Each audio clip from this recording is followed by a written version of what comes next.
بسم اللہ الرحمن الرحیم نحمده ونصلي ونسلم على رسوله الكريم اما بعد فاعوذ باللہ من الشیطان الرجیم بسم اللہ الرحمن الرحیم یا ایہا الذین آمنوا لا یسخر قوم من قوم عسى ان یکونوا خیرا منہم ولا نساء من نساء عسى ان يكن خيرا منهن ولا تلمزوا انفسكم ولا تنابزوا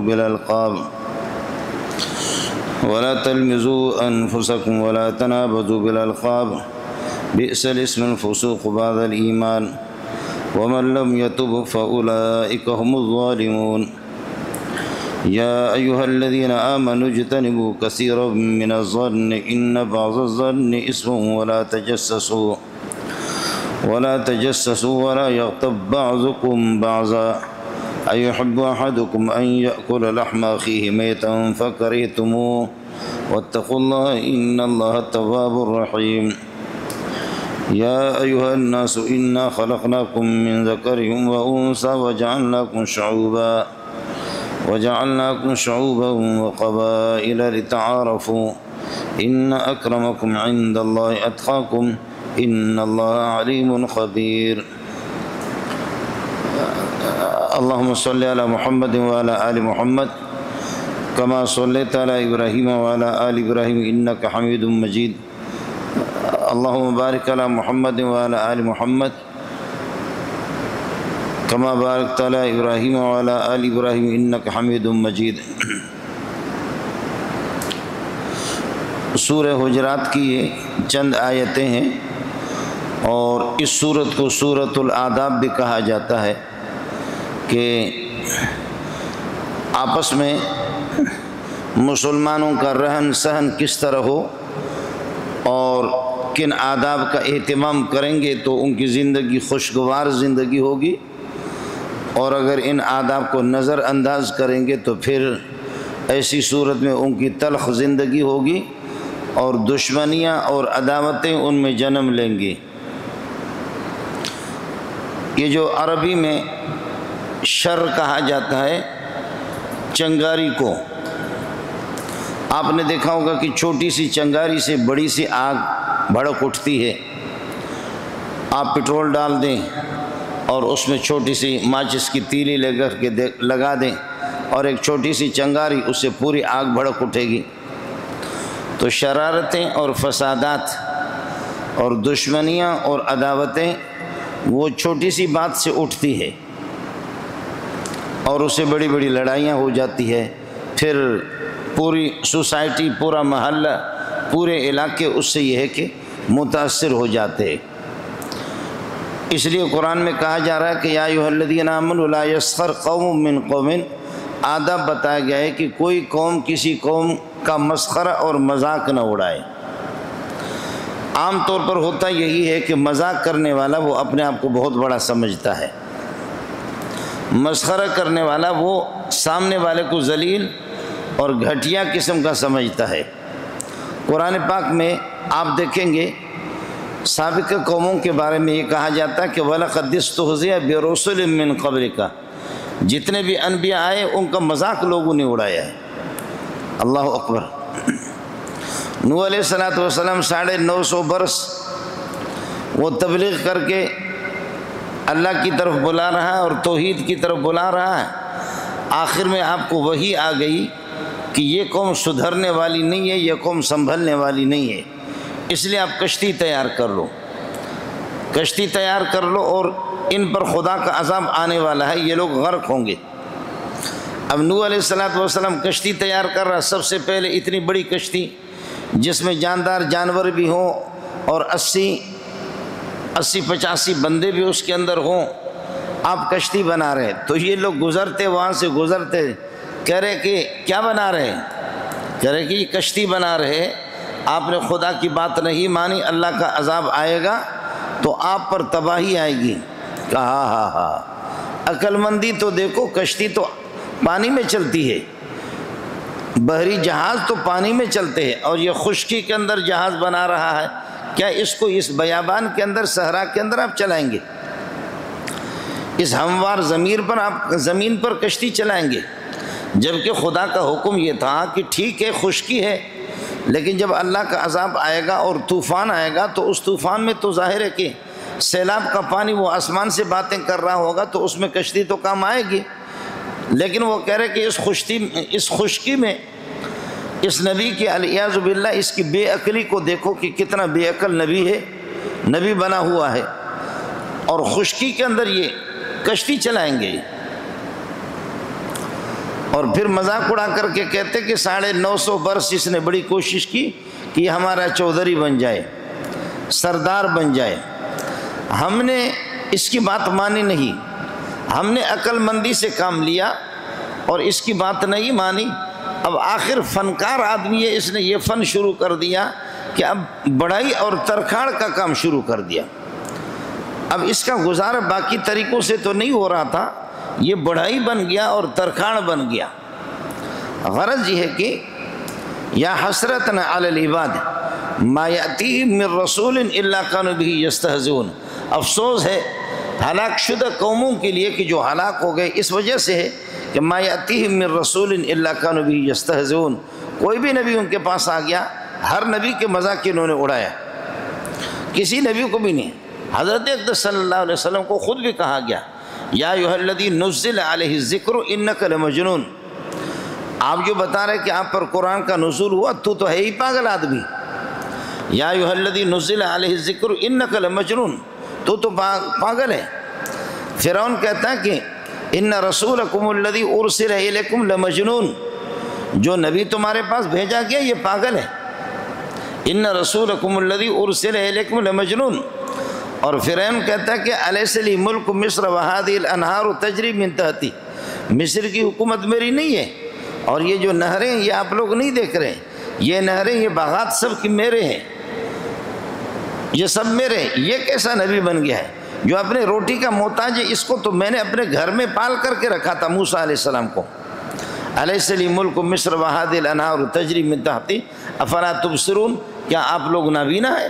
آپ لوگ دیکھتے نہیں ہیں؟ ام انا خیر من ھذا الذی هو مہین ولا یکاد یبین۔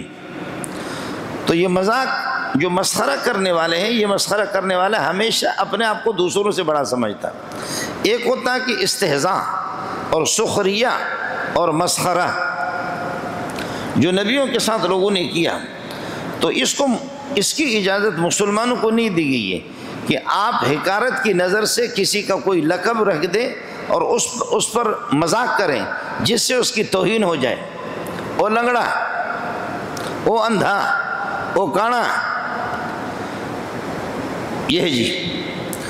اور بالکل روا روی میں، لاابالی پن میں اور لاپرواہی اس قسم کی کہ کوئی حیثیت نہیں، تو اس قسم کا مسخر حرام ہے۔ ایسا مذاق حرام ہے کہ جس میں سامنے والے کی توہین ہو جائے۔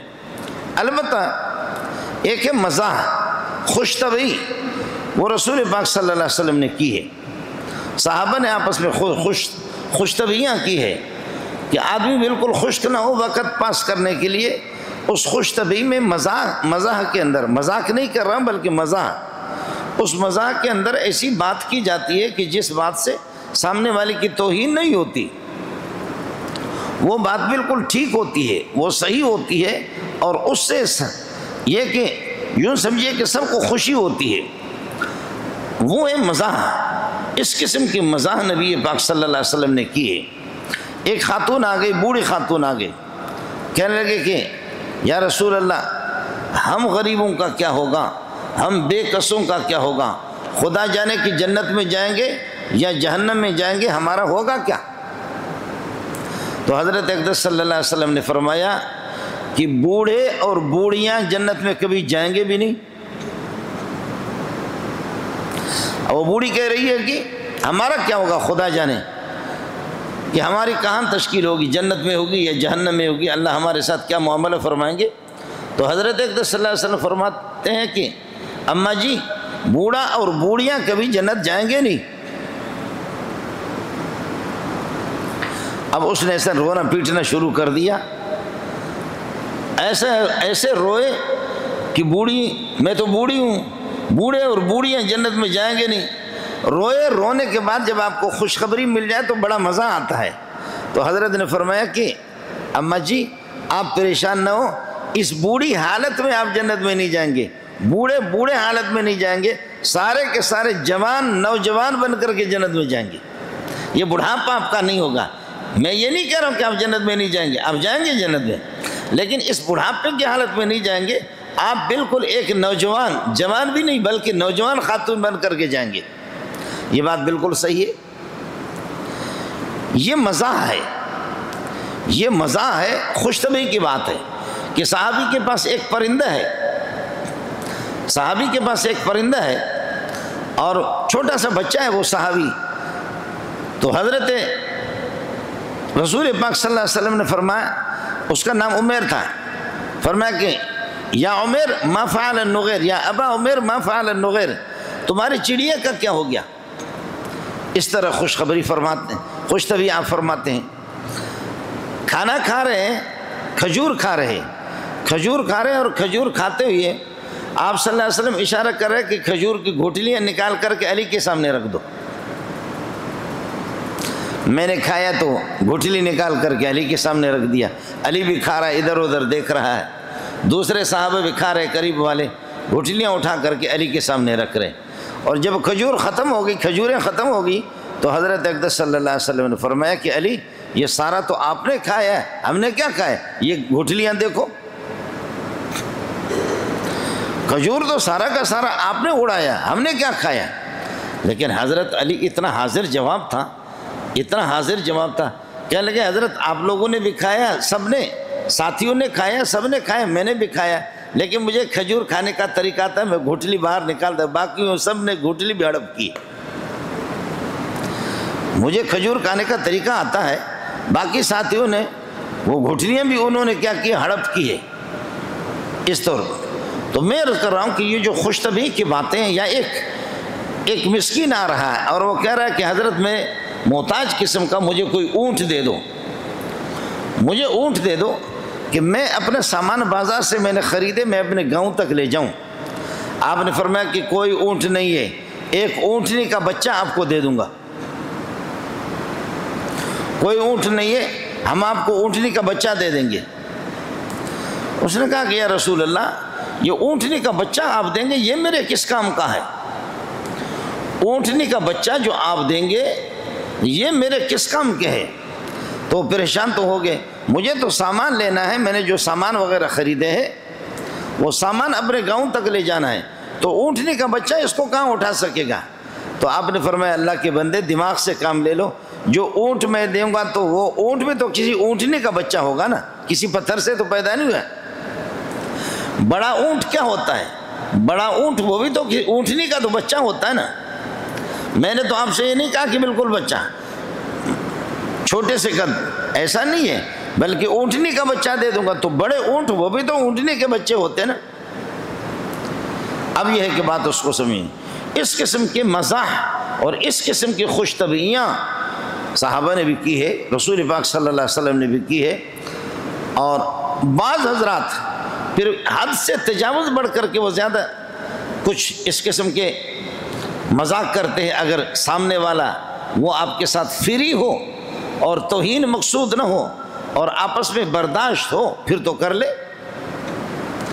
سامنے والے ساتھی اگر وہ بالکل فری ہے آپ کے ساتھ اور اس کو برداشت کر بھی سکتا ہے اور بالکل وہ ناراض محسوس نہیں کریں گے، تو پھر تو اس سے بڑی باتیں بھی ہوتی ہے۔ وہ پتہ ہوتا ہے کہ میں کس کے ساتھ بیٹھا ہوں، اس کی اجازت ہوگی۔ چنانچہ صحابہ میں حضرت ایک صحابی ہے نعیم بن مسعود، وہ بہت مذاقی تھے، خوش طبع تھے۔ سفر پہ نکلے، حضرت ابو بکر ہے، رسول پاک صلی اللہ علیہ وسلم ہے، حضرت بلال ہے۔ سفر میں جاتے ہوئے ایک جگہ یہ لوگ ٹھہر گئے اور حضرت اقدس صلی اللہ علیہ وسلم اور ابو بکر کہیں یہ حضرات نکل گئے۔ حضرت بلال اس کے پاس ستو ہے، اس کے پاس کھجور بھی ہے، اس کے پاس اور کھانے کی چیزیں بھی ہے۔ تو حضرت نعیم نے فرمایا اے بلال کھجور دے دے، بھوک لگی ہے کھجوریں دے دیں، ستو دے دیں۔ بلال نے کہا میں نبی کی اجازت کے بغیر بالکل دے نہیں سکتا، میں نبی کی اجازت کے بغیر نہیں دیں گے، جب تک حضرت اجازت نہیں دیں گے، ابو بکر اجازت نہیں دیں گے، میں نہیں دوں گا۔ تو حضرت نعیم نے فرمایا خدا کی قسم ایسا تمہارے ساتھ حشر کروں گا تو قیامت تک یاد رکھے گا۔ بلال نے کہا کر، تو کیا کرے گا؟ کیا کرے گا تو؟ کہا تو یاد رکھے گا، اللہ کی قسم تاریخ بھی اس کو یاد رکھے گی۔ یہ بڑا مزاقی آدمی تھا لیکن آپس میں قابل برداشت بھی۔ کہا حضرت بلال نے کہا کر، میں کھجور دینے کے لیے، ستو دینے کے لیے تیار نہیں ہوں۔ حضرت صلی اللہ علیہ وسلم کہیں نکل گئے تھے، ابو بکر کہیں نکل گئے۔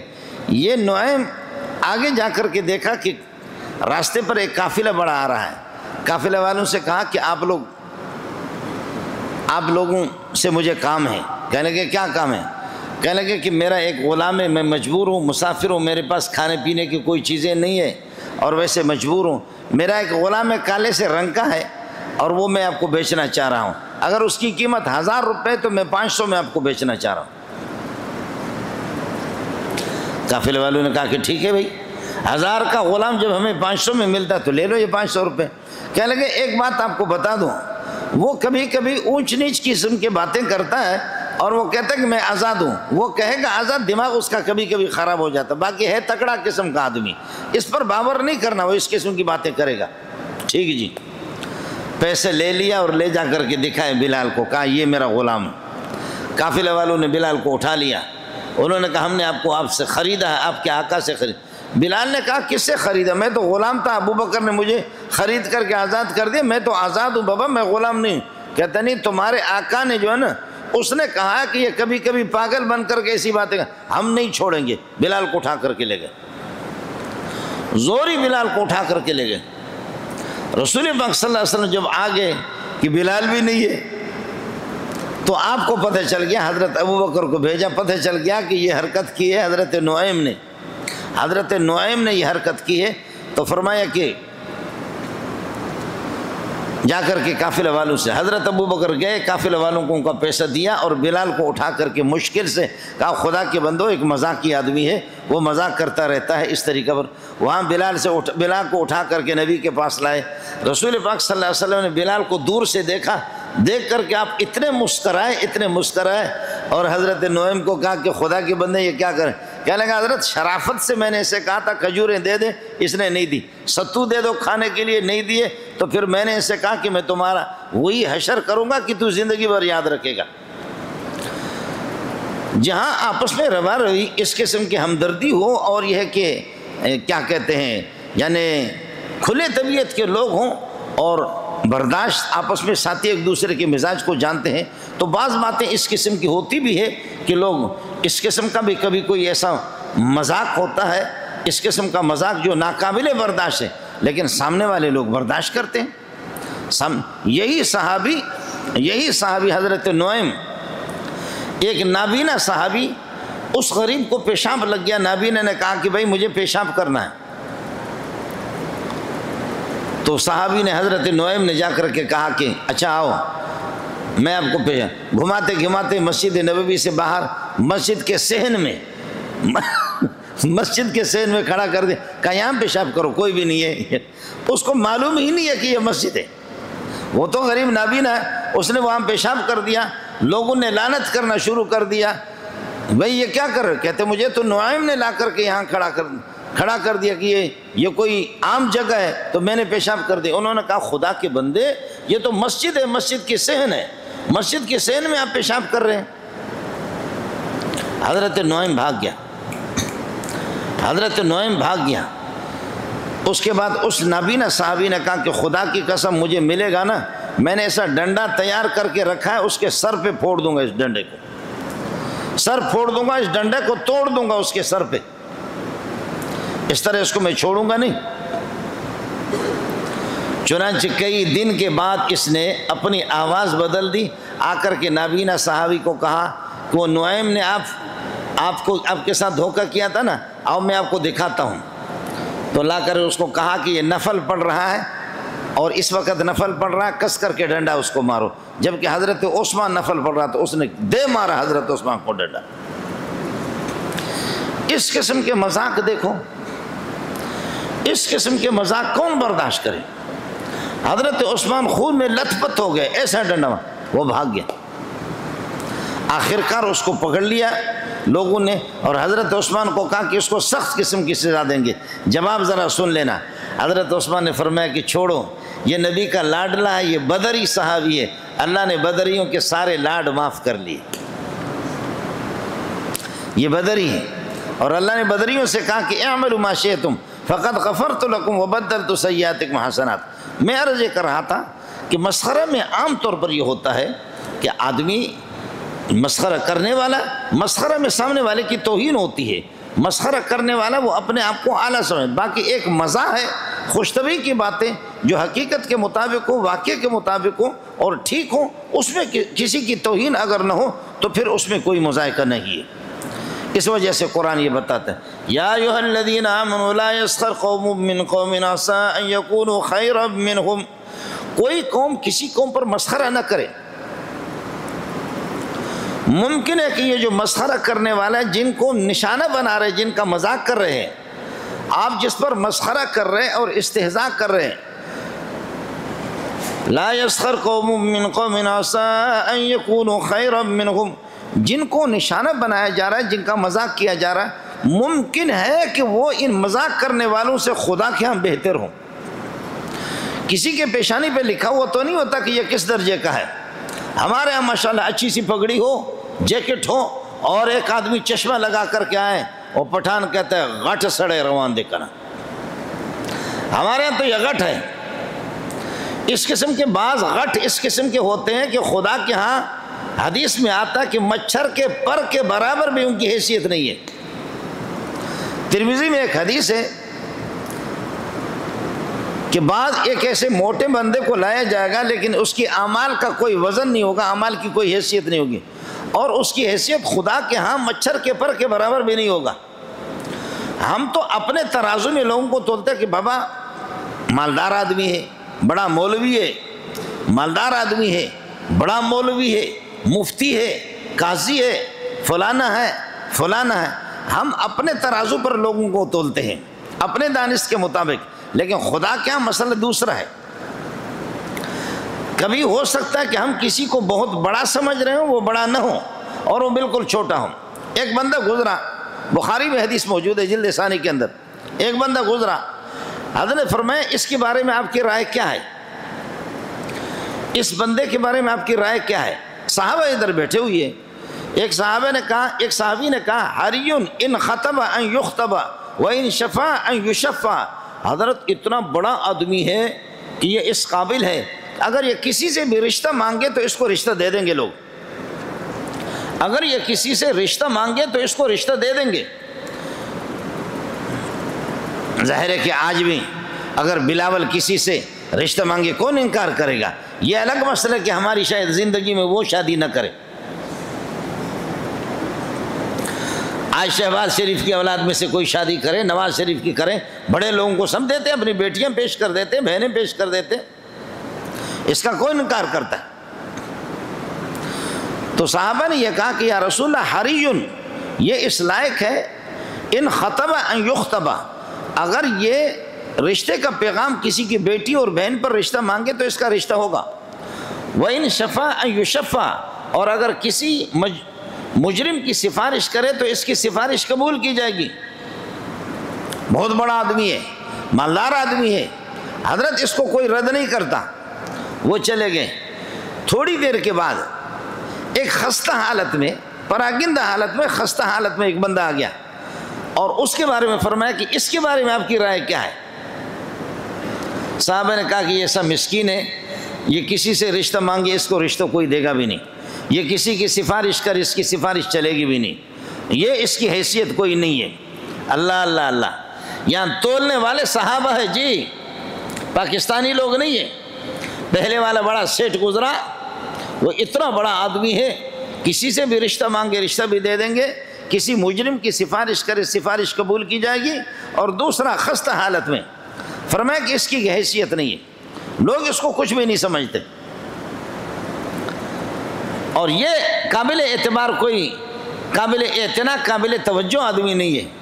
تو حضرت اقدس صلی اللہ علیہ وسلم نے فرمایا خدا کی قسم وہ جو پہلے والے جو گزرا نا جس کو آپ لوگوں نے بڑا کہا، اس جیسے آسمان و زمین کے درمیان میں اس جیسے لوگوں سے آسمان و زمین کے درمیان والے حصے کو بھر بھی دیا جائے، اللہ کی قسم اس ایک کا مقابلہ نہیں کریں گے۔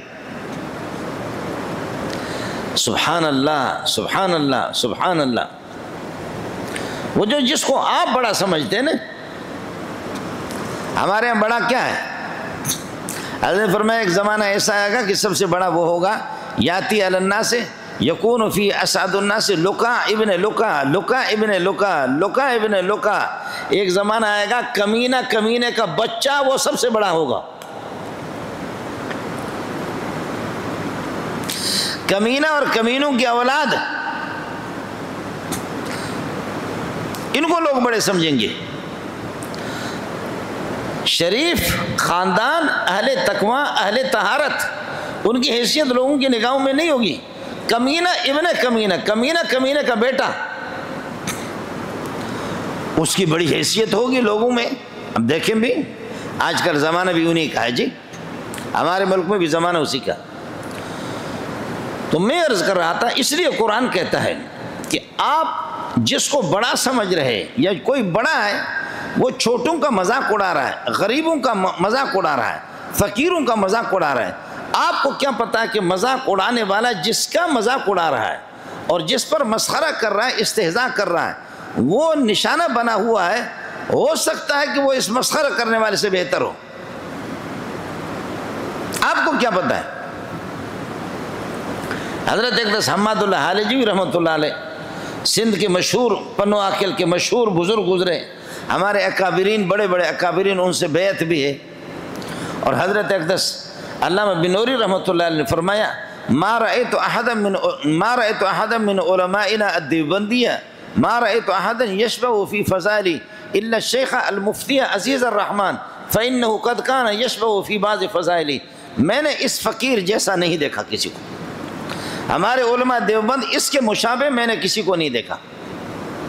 حماد اللہ حالجوی کے بارے میں حضرت اقدس شیخ العرب والعجم مولانا حسین مدنی رحمۃ اللہ نے فرمایا کہ حماد اللہ حالجوی ہندوستان والوں کو ٹائم دے دو، صرف 1 مہینے 2 مہینے کے لیے آ جاؤ، ہندوستان کے علماء کو جمع کر کے تیرے قدموں میں ڈال دو۔ اور حماد اللہ حالجوی کا حال کیا ہے؟ حماد اللہ حالجوی جب سبق پڑھانے کے لیے استاد کی جگہ تھوڑی سی اونچی ہوتی ہے، طلبہ ذرا نیچے ہوتے ہیں، تو آپ طلبہ سے معافی مانگتے تھے کہ اے طالب علموں معاف کر دینا، یہ دنیا کا رسم ہے، یہ دنیا کا رواج ہے کہ میں اونچی جگہ پر بیٹھا ہوا ہوں، مجھے استاد شمار کیا جاتا ہے اور آپ نیچے بیٹھے ہوئے، آپ نیچے بیٹھے ہوئے، اللہ کے لیے مجھے معاف کر لینا۔ یہ نہیں ہے کہ میں ادھر بڑا ہوں دنیا میں تو خدا کے ہاں بھی میں بڑا ہوں اور آپ چھوٹے ہیں تو خدا کے ہاں بھی چھوٹے ہیں، نہیں ہو سکتا کہ آپ میں سے کوئی اللہ کے ہاں بڑے ہو میں چھوٹا ہوں۔ اللہ اکبر۔ ہمارے حضرت شیخ مولانا سلیم اللہ خان رحمۃ اللہ علیہ کے واقعہ بتاتے تھے، فرمایا کہ ایک طالب علم تھا جو پڑھتا تھا ہندوستان میں، فرمایا وہ شاگرد تھا، آدھی رات کو اٹھتا تھا۔ آپ کو پتہ ہے کہ پرانے زمانے میں یہ لائٹ کی بغیر بجلی کے اتنا نظام ہوتا بھی نہیں تھا، یہ روشنیاں نہیں ہوتی، تو آدھی رات کو اٹھتا جو وہ تہجد کے لیے، تو وضو بناتا، پھر اس کے بعد یہ ہے کہ یہاں جیسے مسجد کے گیٹ سے داخل ہوتا، داخل ہو کر کے ایسے اپنی نگاہ اٹھاتا تو سامنے والی گھڑی پر اس کی نگاہ پڑتی تھی تو پوری گھڑی روشن ہو جاتی تھی، وہ سامنے والا حصہ مسجد کا وہ دیوار روشن ہو جاتی تھی۔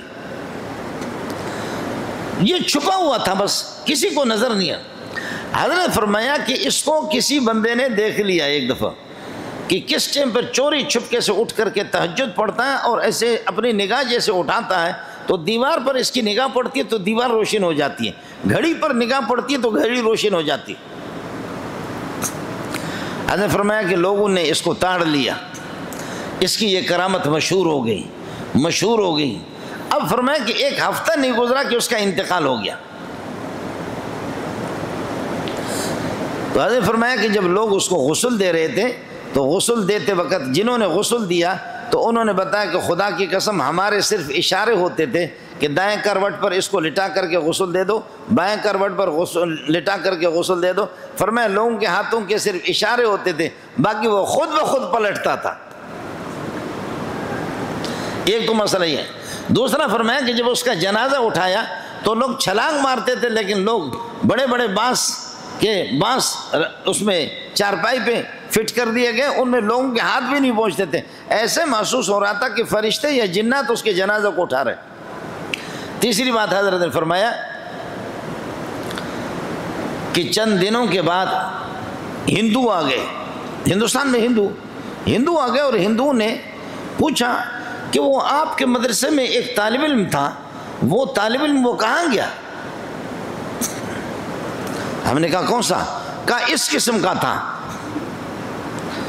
اس قسم کا تھا کہ جو یہاں سے آتا تھا فلانے گاؤں کو جاتا تھا، کبھی کبھی آتا تو ہمارے گاؤں کے قریب سے، ہندوؤں کے گاؤں کے قریب سے جب گزرتا تھا تو اللہ کی قسم ہمارے دلوں کی عجیب سی ایک کیفیت ہوتی تھی۔ سارے ہندو بھی اس وقت بھی اس کو دیکھ کر کے، وہ ابھی غائب ہے کافی دنوں سے، تو بتایا گیا کہ اس کا انتقال ہو گیا۔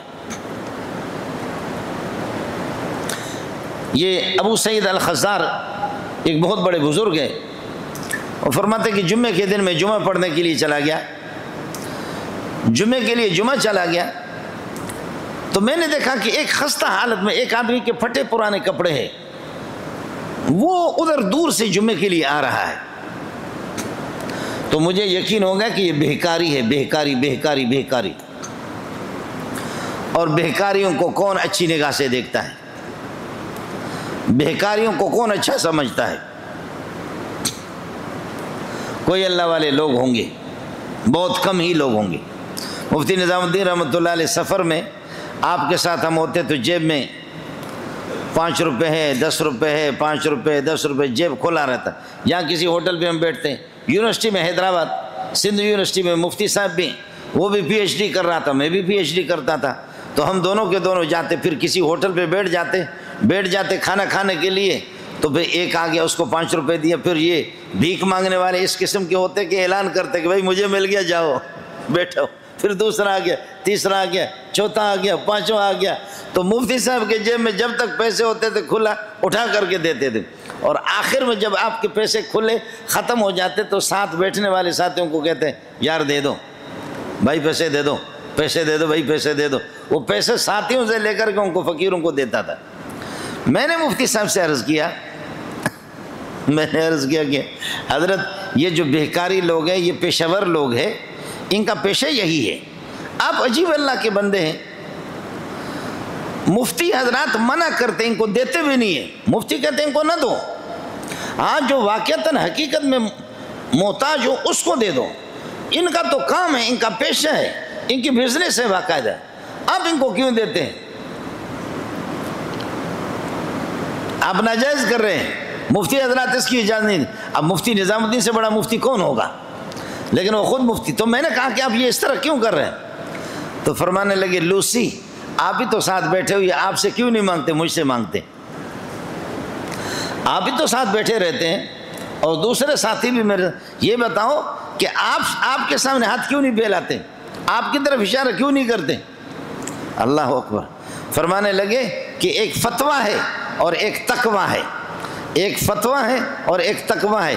فتویٰ مفتی تو کہتے ہیں کہ جن کا پیشہ ہے اس طرح ان کو تو نہ دو، لیکن تقویٰ اللہ کا عظیم نام ہے، خدا کی عظمت کو دیکھ کر کے وہ ہاتھ پھیلا کر کے کہتے ہیں اللہ کے نام پہ دے دو، تو میں آپ کے فتویٰ کو چھوڑ کر کے تقویٰ پر عمل کر رہا ہوں، تو خدا کی عظمت کے پیش نظر میرے جیب میں جب تک ہوگا میں دیتا رہوں، میرے ہاں اللہ کے نام سے بڑھ کر کے قیمتی کوئی اور نام ہے نہیں، میں تو دیتا رہوں گا۔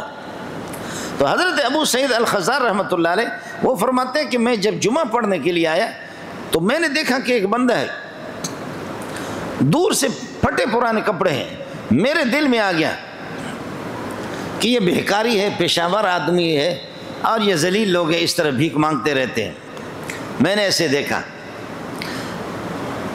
بالکل خستہ حالت میں تھا، اس نے آواز دی وَاعْلَمُوا أَنَّ اللَّهَ يَعْلَمُ مَا فِي أَنفُسِكُمْ فَاحْذَرُوا، اے انسانوں جان لو جو کچھ تمہارے دلوں میں اچھی نیتیں ہوتی ہے، بری نیتیں ہوتی ہے، خدا سب کو جانتا ہے۔ میرے طرف اشارہ تھا کہ تو مجھے بری نگاہ سے دیکھ رہا ہے، دیکھ لے۔ میں حیران ہو گیا کہ اس کو کیسے پتہ چل گیا کہ میں اس کو بری نگاہ سے دیکھ رہا ہوں۔ اللہ اکبر۔ وَاعْلَمُوا أَنَّ اللَّهَ يَعْلَمُ مَا فِي أَنفُسِكُمْ فَاحْذَرُوا۔ تمہارے دل میں میرے خلاف جو برائی ہے نا، تو مجھے ذلیل سمجھتا ہے، خدا سے ڈرا کر، خدا جو یہ پکڑ لے گا۔ حضرت ابو سعید الخضار فرماتے ہیں کہ میں نے تو اس کو ذلیل سمجھا، بیکار ہی سمجھا، اس کو کیسے پتہ چل گیا کہ میں بری نگاہ سے اس کو دیکھ رہا ہوں؟ اور ظالم نے وہیں دور سے آیت پڑھی قرآن کی کہ تمہارے دلوں میں جو گند ہوتا ہے خدا اس گند کو جانتا ہے۔ تو میرے دل میں واقعتاً گند تو تھا کہ میں نے اس کو برا سمجھا،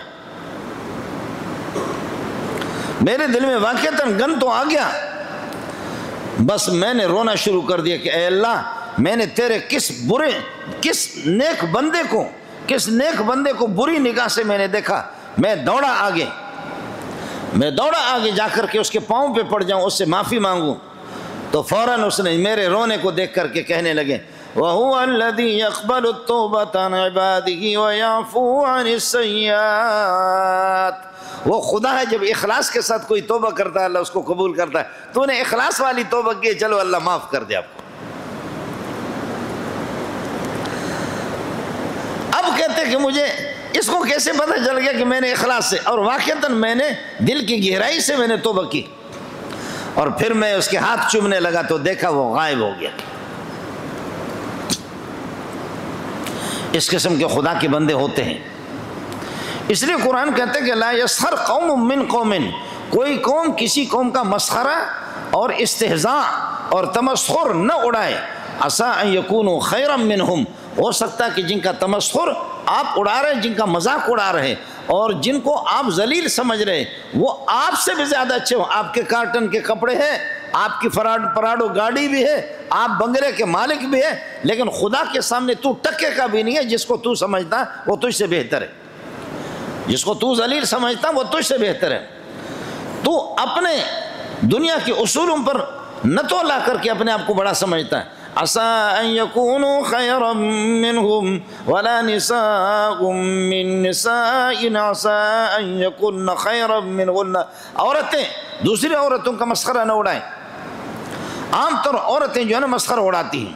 عورتوں میں پھر خاص طور پر سیٹ اور سرمایہ دار کی جو بیوی ہوتی ہے، یا مولوی صاحب کی بیوی، محتمم صاحب کی بیوی، یا مولوی صاحب اور محتمم صاحب کی جو بیوی ہوگی نا، صدقے کے چندے کے پیسے اس کے پاس زیادہ ہوں گے۔ تو یہ عورتیں بھی عام طور پر دوسرے غریب طبقے کی عورتوں کو کچھ نہیں سمجھتے۔ فرمایا وَلَا نِسَاءٌ مِّن نِّسَاءٍ عَسَىٰ أَن يَكُنَّ خَيْرًا مِّنْهُنَّ۔ عورتوں کا مذاق نہ اڑائیں، کہ جو عورتیں مسخرہ کر رہی ہے، جن کو ذلیل سمجھ رہی ہے، ہو سکتا ہے کہ جن کو تم نشانہ بنا رہی ہو وہ تم سے بہتر ہو، اور ہوتا بھی اسی طرح۔ وَلَا تَلْمِزُوا أَنفُسَكُمْ وَلَا تَنَابَزُوا بِالْأَلْقَابِ وَلَا تَلْمِزُوا أَنفُسَكُمْ۔ اپنی ذات پر عیب نہ لگاؤ۔ کون اپنی ذات پر عیب لگاتا ہے؟ اپنی ذات پر عیب نہ لگاؤ۔ فرمایا ایک بندہ ہے، تو اس کو کہے اے لنگڑا، وہ کہتا ہے لنگڑا تو ہے، تیرا باپ ہے، تو نے اپنے آپ کو عیبدار کہا نا۔ اگر تو اس کو لنگڑا نہ کہتا تو وہ آپ کو لنگڑا نہ کہتا، تیرے باپ کو بھی لنگڑا نہ کہتا، تیرے دادا کو بھی لنگڑا نہیں کہتا۔ وَلَا تَلْمِزُوا أَنفُسَكُمْ، اپنی ذات پر عیب نہ لگاؤ۔ تو کوئی اپنی ذات پر تو کوئی عیب نہیں لگاتا ہے، عیب جوئی آدمی دوسروں کی کرتا ہے، لیکن جب آپ دوسری کے عیب جوئی کریں گے اور وہ آپ کو جواب دے گا، آپ نے کہا لنگڑا، لنگڑا تو ہے، لنگڑے کا بچہ، تیرا باپ لنگڑا، تو کہتے ہیں اندھا، وہ تیرا باپ اندھا، وہ بے وقوف، وہ تیرا باپ بے وقوف، تو بے وقوف، تو نے اپنے آپ کو عیبدار کہا نا۔ جواب جو مل گیا نا، جواب آپ نے تھوکا اور وہ تھوک واپس ہو کر کے تیرے پیشانی پہ آ گئے، تیرے پیشانی پہ لگا۔ وَلَا تَلْمِزُوا أَنفُسَكُمْ، اور اپنی ذات پر عیب نہ لگاؤ۔ ایک یہ ہے کہ دوسرے کو برا کہو گے تو وہی گالی آپ کو دے دے گا، تو آپ نے گویا کہ خود جوتا اپنے منہ پہ خود مار دیا۔ دوسرا یہ ہے وَلَا تَلْمِزُوا أَنفُسَكُمْ، وہ جو مسلمان ہے وہ تیرا بھائی ہے، تو اس کو جب گالیاں دے رہا ہے اور اس کا مذاق اڑا رہا ہے تو گویا کہ تو اپنا مذاق اڑا رہا ہے، اس لیے کہ تیرا بھائی ہے، اس لیے کہ تیرا مسلمان بھائی ہے، تو اس کا مذاق اڑا رہا ہے، اس کو ذلیل سمجھ رہا ہے، تو گویا کہ تو اپنے اوپر عیب لگا رہا ہے۔ وَلَا تَلْمِزُوا أَنفُسَكُمْ وَلَا تَنَابَزُوا بِالْأَلْقَابِ، برے لقبوں سے کسی کو یاد نہ، یا خنزیر، اے گدھا، اے یہودی کا بچہ، اے یہودن، وَلَا تَنَابَزُوا بِالْأَلْقَابِ۔ ہاں، میں حضرت ابو سعید الخزار کی بات آپ سے عرض کر رہا تھا کہ حضرت نے اس بندے کو گھٹیا نگاہ سے دیکھا، تو اس وجہ سے قرآن کہتا ہے کہ عورتیں عورتوں کی مذاق نہ اڑائیں۔ اس لیے دوست خوش طبعی کے طور پر مزاح کرے تو ٹھیک ہے، خوش طبعی کے طور پر سامنے والے کی توہین نہ ہو اور اس کی ذلت نہ ہو، اس کو حقیر نہ سمجھا جائے، وقت پاس کرنے کے لیے تو اچھی بات ہے۔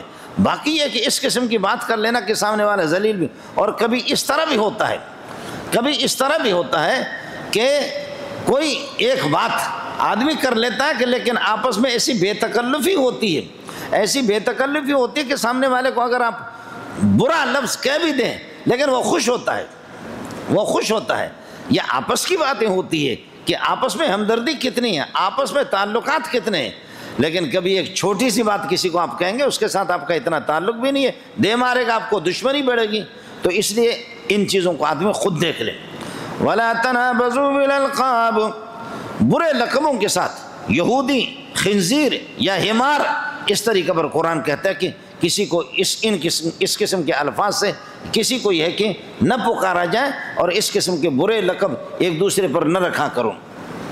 ہندوستان میں احمد علی ایک غریب، جیسے جمعے میں ہوتا نا، یہاں صف اول میں ایک آدمی آ کر کے بیٹھ گیا، صف اول میں ایک بہت بڑا سیٹ آتا ہے، کہتا ہے داخوات سے آخوات سے دلتا ذکرم، ادھر میں بیٹھ رہا ہوں، تم اس طرف ہو جاؤ۔ پھر دوسرا آ گیا، کہتے ہیں اس طرف ہو جا، اس کو اٹھا کر کے صف ثانی میں، پھر صف ثالث میں۔ بعض لوگ بعض میں آتے ہیں نا، بڑے بڑے بن ٹھن کر کے آتے ہیں، تو یہ غریب ایک فقیر قسم کا آدمی تھا، لوگ آتے تھے کہتے اٹھو، وہ اٹھا، اس طرف ہو جاؤ، پہلی صف سے نکال کر کے دوسرے میں، تیسرے میں، کسی کو پتہ نہیں ہے کہ یہ ہے کیا، پھٹے پرانے کپڑوں میں، اور ہمیشہ نماز کے لیے آ جائیں۔ تو ایک دن شدید گرمی تھی، چھوٹی سی مسجد تھی، مسجد اندر بھر گئی، اس کو لوگوں نے دھکا دے کر کے باہر نکالا، تو باہر یہ کہ صحن میں اس کو دھوپ لگی، شدید گرمی لگی، غصہ بھی آ گیا کہ میں پہلی صف سے بڑے لوگ جو اپنے آپ کو بڑے سمجھتے ہیں، مجھے دھکا دے کر کے انہوں نے باہر نکال دیا۔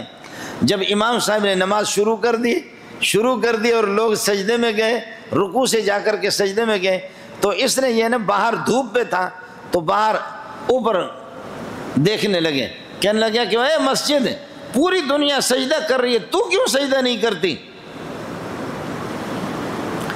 اے مسجد، پوری دنیا سجدہ کرتی ہے، تو کیوں سجدہ نہیں کرتی؟ کہنے لگے، دھڑام سے مسجد سب کے اوپر گرا اور سارے کے سارے مر گئے سوائے اس فقیر کے۔ اس لیے قرآن کہتا ہے کسی کا مسخرہ نہ اڑاؤ اور کسی کو حقارت کی نظر سے نہ دیکھو، آپ کو کیا پتہ ہے کہ وہ کون ہے۔ وَلَا تَنَابَزُوا بِالْأَلْقَابِ، بِئْسَ الِاسْمُ الْفُسُوقُ بَعْدَ الْإِيمَانِ، آپ نے ایمان قبول کر لیا اور ایمان کے بعد اب فسق و فجور والی باتیں آپ کر رہے ہیں۔ جو ایمان کے تقاضے، خوش اخلاقی سے پیش آ جاؤ، اچھے القاب کے ساتھ لوگوں کو پکارا کرو، اور یہ برے القاب کے ساتھ پکارنا اور برے الفاظ کو استعمال کر لینا، یہ ایمان کے تقاضے نہیں ہے، یہ تو کفر کے تقاضے۔ ایمان لانے کے بعد برا لقب، فسق و فجور والا لقب آپ پر پڑ جائے، آپ کو کہا جائے کہ یہ بہت شریر آدمی ہے، یہ ذلیل آدمی ہے، یہ موذی آدمی ہے، خدا کے بندے، ایمان لانے کے بعد تو نے اپنے اخلاق سے لوگوں کو اس طرح تنگ کر دیا، اتنا تنگ کر دیا کہ لوگ آپ کو ان القاب کے ساتھ پکار رہے ہیں، اس طرح نہ کرو۔ بِئْسَ الِاسْمُ الْفُسُوقُ بَعْدَ الْإِيمَانِ وَمَنْ لَمْ يَتُبْ فَأُولَٰئِكَ هُمُ الظَّالِمُونَ۔ اس قسم کے منہیات سے، خدا جن باتوں سے تمہیں منع کرتا ہے، ان سے اگر آپ باز نہیں آئیں گے، اور جن چیزوں سے اللہ نے روکا ہے، منع کیا، باز نہیں آئیں گے، تو پھر یہ اس قسم کے لوگ ظالم ہوں گے۔ اس لیے اللہ تعالیٰ ہر ایک کی حفاظت فرمائے۔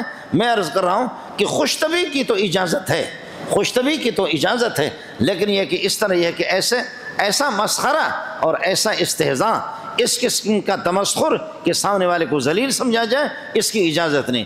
یا ایھا الذین آمنوا اجتنبوا کثیرا من الظن، بدگمانی کسی پر نہ کرو۔ سوسائٹی کو دیکھ لو، لوگ کس قسم کے ہیں، اگر دیندار ہے تو ان کے ساتھ بدگمانی حرام ہے، اور اگر بدمعاش ہے تو پھر تو بدگمانی کر سکتا آدمی۔ اجتنبوا کثیرا من الظن، بدگمانی سے بچو۔ ان بعض الظن اسم، بعض بدگمانیاں وہ گناہ ہوتے، بعض بدگمانیاں یہ سوسائٹی ہے، یہ تبلیغی ہے، یہ علماء ہیں، یہ تہجد گزار ہے، یہ دیندار لوگ ہیں، ان کے ساتھ بدگمانی یہ اسم ہے۔ باقی چور ہے، ڈاکو ہے اور ہے رشوت خور ہے، ساری سوسائٹی، ان کے ساتھ بدگمانی کوئی وہ گناہ نہیں ہے۔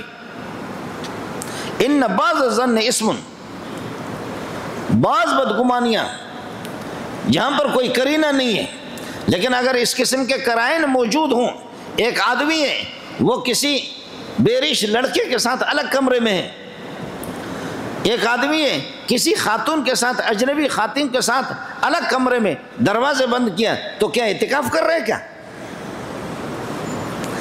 اس کے ساتھ آپ اچھا کون سا گمان کریں گے؟ اس کے ساتھ تو بدگمانی کریں گے کہ یہ کالا ہے، اس کا منہ بھی تو کالا ہے۔ اس کے ساتھ تو آپ اچھا گمان کیا کریں گے کہ دروازے بند کیا کسی اجنبی خاتون کے ساتھ، دروازے بند کیا کہ بیرش لڑکوں کے ساتھ، اس کو آپ اچھا سمجھیں گے؟ چاہے جتنا بھی صوفی ہو، جتنی بڑی داڑھی ہو، ہے مردار قسم کا بے ایمان۔ اس لیے ان بعض الظن اسم، بعض بدگمانیاں جہاں اس قسم کے قرائن نہ ہو، جہاں اس قسم کے قرائن اور شواہد نہ ہوں، یہ گناہ ہے۔ ولا تجسسوا، اور لوگوں کی ہے کہ جاسوسی نہ کرو اور لوگوں کے عیوب کے پیچھے نہ پڑو کہ اس میں کیا عیب ہے، اس میں کیا عیب ہے، اس میں کیا عیب ہے، اس میں کیا عیب ہے۔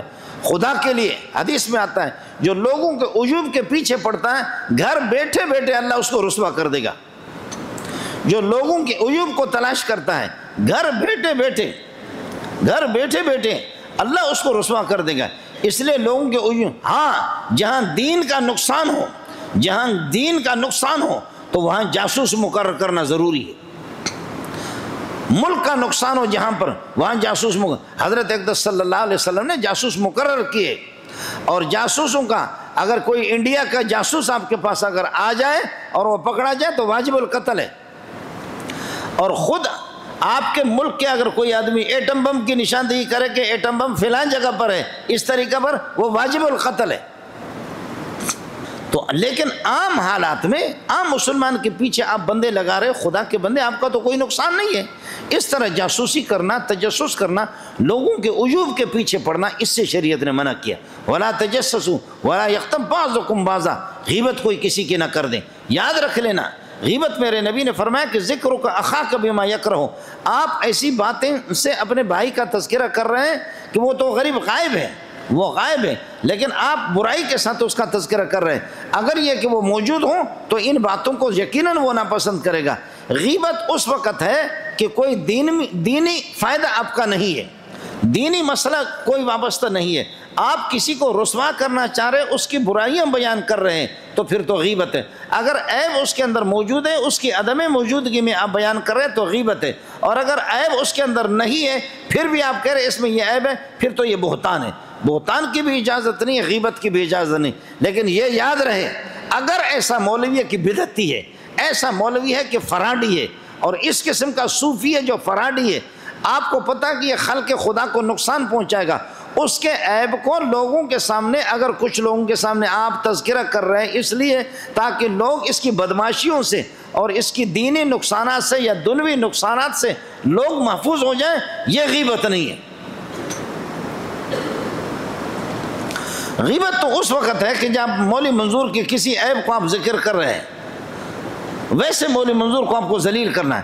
لیکن اگر مولوی منظور کے اندر دینی کوئی کمزوری ہے، لوگوں کو گمراہ کر رہا ہے، کوئی بدعتی ہے یا اس قسم کے، تو بدعتی مولوی جتنا بھی بڑا ہو، بدعتی صوفی جتنا بھی بڑا ہو، اس نے اس وجہ سے ہمارے محدثین نے انہوں نے یہ بھی کیا ہے کہ بعض لوگوں کے بارے میں کہا کہ افحش خلق اللہ، یہ اللہ کے مخلوق میں سب سے برا انسان ہے، اکذب خلق اللہ، یہ سب سے بڑا جھوٹا ہے، اسوأ خلق اللہ، بہت برا انسان ہے، اور یہ بٹیر باز ہے، تیتر باز ہے، کھڑے ہو کر کے کھانے والا، پیشاب کرنے والا ہے، ذلیل آدمی ہے، دجال کذاب۔ انہوں نے اتنی بڑی داڑیاں صوفیوں کی تھی، محدثین نے ان کو للکارا ہے۔ اگر ظاہر ہے کہ ان کی عیب کو ذکر نہ کیا جائے تو پھر ان کی داڑھی کو دیکھ کر کے لوگ تو گمراہ ہو جائیں گے۔ اس وجہ سے دینی اگر مفاد وابستہ نہ ہو، دینی مفاد اگر یہ ہے کہ دینی کوئی نقصان نہیں، ویسے کسی کی ذلت کے لیے آپ برائی کے ساتھ اس کا تذکرہ کر رہے تو غیبت ہے۔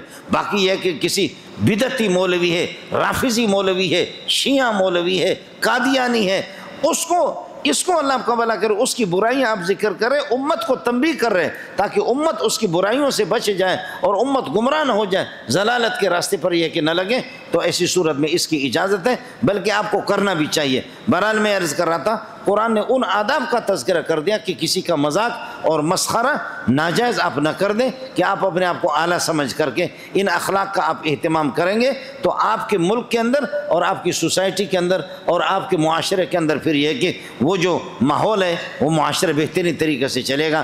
بصورت دیگر اگر یہ کہ آپ اس طریقے پر یہ کہ لوگوں کو ذلیل کریں گے اور ان اخلاق کا اہتمام نہیں کریں گے تو پھر آپ کے ملک کے اندر پھر نفرتیں اور عداوتیں اور دشمنیاں ہوں گے۔ اللہ ہم سب کو عمل کرنے کی توفیق عطا فرمائے۔ وآخر دعوانا الحمدللہ۔